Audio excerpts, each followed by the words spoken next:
जब भी आप चुनाव लड़ने जा रहे हैं, जब भी आपने मन बना लिया कि मुझे चुनाव लड़ना है, मैं तय कर रहा हूं कि मुझे इस चुनाव में उतरना है, उस चुनाव में उस स्तर के कुछ समीकरण देख लें। सबसे पहले तो जैसे मैंने कहा, आदर्श स्थिति जब तक आपके साथ ना हो तब तक आप चुनाव में ना उतरें। और चुनाव में उतरने की आदर्श स्थिति क्या होती है? टोटल वोट जितने भी उस एरिया के हैं उनके 1% वोटर के साथ आपका डायरेक्ट कनेक्शन। जी हाँ, आप चाहे पार्टी के उम्मीदवार बने या इंडिपेंडेंट लड़े, इससे फर्क नहीं पड़ता। इंडिपेंडेंट में तो ये संख्या 10% से ज्यादा होनी चाहिए, लेकिन मिनिमम 1% टोटल वोट आपके साथ अगर डायरेक्ट टच में नहीं है तो आपके लिए बहुत मुश्किल आने वाली है। और 1% कोई बहुत ज्यादा नहीं होता है। अगर आप लोकसभा की बात करें, सबसे बड़ा चुनाव लोकसभा का, डायरेक्ट चुनाव की अगर बात करें, तो लोकसभा के चुनाव में कितने वोट होते हैं?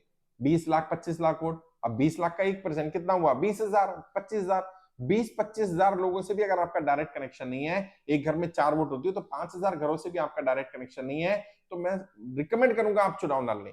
कम से कम 6 महीने साल भर का समय लगाएं, लोगों से डायरेक्ट टच में रहने की कोशिश करें, कनेक्शन पैदा करें, मुद्दों के आधार पर, पार्टी के आधार पर, विचारधारा के आधार पर। जब तक आपके पास आदर्श स्थिति ना हो जाए तब तक चुनाव में ना उतरें, चाहे कोई सा भी चुनाव। अब विधानसभा की बात कर लेते हैं। विधानसभा के चुनाव में कितने वोट होते हैं? 2 लाख, 2.5 लाख, 3 लाख वोट। अब 3 लाख का 1% कितना? 3,000 वोट।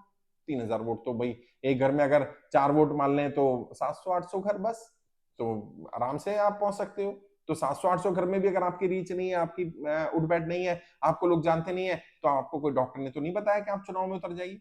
और अगर पार्षद का चुनाव देख लें तो कई जगह पर 10,000 वोट ही है पार्षद के चुनाव में। अब 10,000 का 1% 100 वोट। अब 100 वोट भी नहीं है आपके साथ, तो आपके साथ रैली में चलने के लिए 100 लोग भी नहीं मिलेंगे, 100 लोगों का समर्थन भी नहीं प्राप्त होगा, तो कैसे आप अपने आप को उम्मीदवार कहला पाएंगे? और क्यों क्यों कोई आप पर भरोसा करेगा? क्यों कोई आपको उम्मीदवार के रूप में स्वीकार करेगा? तो ये पहली स्थिति है। पहला समीकरण ये देख लें कि 1%। कई लोग कहेंगे कि सर मैं तो पार्टी का उम्मीदवार हूं, तो क्या मेरे लिए जरूरी है? जरूरी तो किसी के लिए भी नहीं है।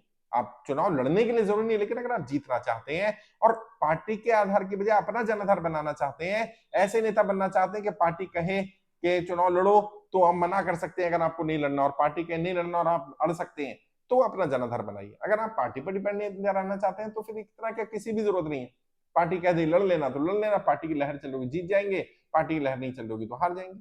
और बहुत सारे लोग तो पार्टी की लहर चलने पर भी हार गए हैं। देखिए ना, 2014 में नरेंद्र मोदी जी की लहर चल रही थी, भारतीय जनता पार्टी की लहर चल रही थी, 2019 में भी चल रही थी, तब भी 303 सीटें जीत पाए 2019 में।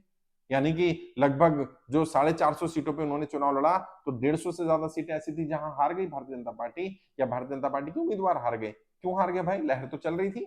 क्योंकि खाली लहर से काम नहीं चलता ना, अपना भी जनाधार थोड़ा बनाना पड़ता है। खैर वो अलग मुद्दा है, लेकिन ये पहली चीज है। दूसरा, ये भी समीकरण देखना जरूरी है, जब आप चुनाव लड़ने जा रहे हैं, आपका आधार क्या है चुनाव लड़ने का? कारण होता है ना हर काम का। चुनाव में क्यों उतरना है? क्योंकि चुनाव में उतरना है इसलिए चुनाव में उतरना है, ये तो रीजन नहीं होना चाहिए। कोई और खास रीजन, खास सॉलिड रीजन। और जितना ज्यादा सॉलिड रीजन आपके पास होगा और जितने ज्यादा रीजन होंगे आपके चुनाव लड़ने के, उतनी चुनाव जीतने की संभावना ज्यादा होगी। अपना रीजन ढूंढिए, आपको चुनाव क्यों लड़ना है? आप कहते हैं मैं सेवा करना चाहता हूं, सेवा तो सभी करना चाहते हैं, सेवा में ऐसा अलग क्या करेंगे? वर्तमान सांसद, वर्तमान विधायक, वर्तमान पार्षद से बेहतर आपके पास क्या आइडियाज हैं? किस मुद्दे पर क्या आइडियाज हैं? किस समस्या का क्या समाधान है? कैसे काम करने वाले हैं? आपके और दूसरों के काम करने के ढंग में क्या अंतर होने वाला है? आप जीत कर करेंगे क्या? मान लीजिए आपने चुनाव लड़ा सांसद का और आप सांसद बन गए, देन व्हाट? अब क्या करेंगे? कोई मुद्दा है, कोई आइडिया है, काम करने का तरीका मालूम है, कुछ अलग ढंग है या नहीं है? और अगर नहीं है तो कल तो आपको नुकसान होने वाला है। आप चुनाव में उतर भी जाएंगे, जीत भी गए, तो भी वो जीत बेमानी होगी। बहुत सारे सांसद हैं, बहुत सारे विधायक हैं जिन्हें कोई नहीं जानता। अगर आप वाकई में जीतना चाहते हैं, और जीत भी कब मिलेगी? जब आप इस तरह से अपनी बात रखेंगे कि यदि मैं जीत कर आया तो ये मेरा विजन है अपने क्षेत्र को लेकर के, पार्षद बनने के बाद मैं ये करने वाला हूं, सांसद बनने के बाद ये करने वाला हूं, विधायक बनने के बाद ये करने वाला हूं। दूसरों को भी बताना और पहले खुद कन्विंस होना उस विजन से। और जिनका विजन नहीं है उन्हें विजन आइडेंटिफाई करना चाहिए, कोई रीजन, कोई सॉलिड रीजन, और जितने ज्यादा रीजन मिल सके उतने ज्यादा रीजन कि मुझे सांसद क्यों बनना है, मुझे विधायक क्यों बनना है, मैं क्यों पार्षद का चुनाव लड़ रहा हूं, मैं जीतने के बाद क्या करने वाला हूं, मेरे आइडियाज क्या है, मेरा थॉट प्रोसेस क्या है, मेरा काम करने ढंग क्या है। वर्तमान सांसद विधायक को हटाकर जनता मुझे क्यों चुने, आपको जनप्रतिनिधि क्यों बनाया जाए? जब तक आप कन्विंस नहीं होंगे, आप जनता को कन्विंस नहीं कर पाएंगे। पहले खुद कन्विंस हो जाइए और फिर जनता को कन्विंस करना शुरू करिए, जनता भी आपकी बात मानेगी। अगला समीकरण, आपकी टीम। मैंने बार बार कहा, कोई व्यक्ति चुनाव नहीं जीतता, या तो पार्टी जीतती है या टीम जीतती है। और जो पार्टी के उम्मीदवार भी हैं, यदि आप पार्टी से भी चुनाव लड़ने जा रहे हैं, पैरेलली अपनी एक मजबूत टीम बनाइए। क्योंकि देखिए पार्टी में तो कड़वी बात है, कुछ पार्टी वालों को बुरी लग जाएगी, बट मेरा काम सच बोलना है। पार्टी में एक सीट पर कई बार 10-10 उम्मीदवार होते हैं और 10 में से 6-7 बड़े पावरफुल होते हैं, पैसे में, संबंधों में, नाम है, रुतबा है, अलग अलग आधार है, सबके 10-20-50 हजार अपने वोट है। अब एक को टिकट मिलेगी, 6 को तो नहीं मिलेगी ना। अब ये 5 लोग जरूरी तो नहीं है आपको जिताने का काम करें। और राजनीति में तो जो मैं अक्सर बोलता हूं, यदि आपको टिकट नहीं मिला और किसी और को मिल गया, आप कोशिश ये करते हैं कि सामने वाला हार जाए अपनी पार्टी का, हाँ, क्योंकि यदि ये हार गया तो आपकी दावेदारी और मजबूत हो जाएगी अगली बार के लिए। यदि ये जीत गया तो अगली बार के लिए तो आपकी दावेदारी पूरी खत्म हो जाएगी, क्योंकि अब तो वो जीत गया। अभी तक तो आपकी दावेदारी थी कि मैं जिता दूंगा, मैं जिता दूंगा। अब आपके अलावा कोई और जिता गया तो लोग कहेंगे भाई उसने तो जिता ही दिया, आप भी तो जिताने की बात कर रहे थे, उसने भी जिता ही दिया, तो ठीक है हम उसके साथ ही हो जाते हैं। तो ऐसी ऐसी स्थिति ना आए, उसके लिए लोग हराने का काम करते हैं। और सब शातिर हैं, सब राजनीति में इतने सीधे नहीं है लोग, सब शातिर हैं। भले ही वो आपके मुंह पर बोलते रहेंगे नहीं भाई टिकट जिसको मिल जाएगा हम तो उसके साथ हैं, हम तो पार्टी के साथ हैं, हम तो बगावत करने वाले नहीं है, हम तो पार्टी के खिलाफ जाने वाले नहीं, और जाते भी नहीं है। पार्टी के डिसीजन के खिलाफ नहीं जाते, वो पार्टी के डिसीजन के साथ ही खड़े दिखते हैं।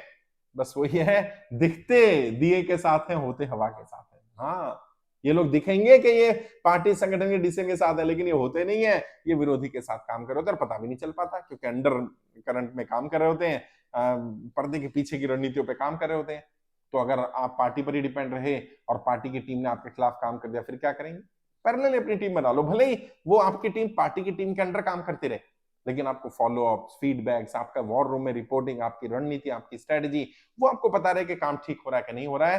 क्योंकि राजनीति में वो जो विरोधी है वो तो है ही विरोधी, जो दूसरे पक्ष का है, जिसको आपको हराना है। आपके अंदर, आपकी पार्टी, आपके संगठन में जो आपके लोग हैं, आपको उनको आइडेंटिफाई करना, उनके साथ सेटलमेंट करना, उनके साथ जो वॉर चल रही होगी, जो एक हिडन वॉर है, उसमें भी जीत हासिल करना, वो भी जरूरी है। तो ये सारे समीकरण आपको देखने चाहिए। इसके अलावा और भी समीकरण है। जब आप चुनाव लड़ेंगे, जब आप सीरियस हो चुनाव लड़ने के लिए, तो बताइएगा, बैठकर बात करेंगे। लेकिन जो पहला समीकरण है, आदर्श स्थिति कि कम से कम 1% वोटर के साथ डायरेक्ट कनेक्शन, जब तक ये ना हो तब तक तो चुनाव में मत उतरिए, बहुत दिक्कत आने वाली है, बहुत समस्याओं का सामना आपको करना पड़ेगा। फिर भी कोई डाउट है, कुछ और पूछना चाहते हैं, किसी और टॉपिक वीडियो चाहिए हो, तो कमेंट बॉक्स में लिख सकते हैं, मैं जरूर उस टॉपिक पे वीडियो बनाऊंगा। मुझसे बात करना चाहें तो देखिए वीडियो में फोन नंबर मिल जाएंगे, उन फोन नंबर पर बात करिए। 2 4 5 मिनट बात करनी हो, डायरेक्ट बात करिए, मैं आपको गाइड करूंगा। रोड मैप बनवाना चाहें तो मेरी टीम से संपर्क करिएगा, वो आपको टाइम दे देगी मुझसे मिलने का। 1 to 1 बैठेंगे, मैं आपकी स्ट्रेंथ के बारे में जानूंगा, आपके गोल के बारे में जानूंगा, उसको और फाइन करेंगे, डिफाइन करेंगे, स्ट्रेटजी बनाएंगे, स्टेप बाय स्टेप काम करेंगे और कोशिश करेंगे आपको राजनीति में सफलता दिलाई जाए। आज के लिए इतना ही। आपके उज्जवल राजनीतिक भविष्य के लिए हार्दिक शुभकामनाएं। जय हिंद, जय भारत।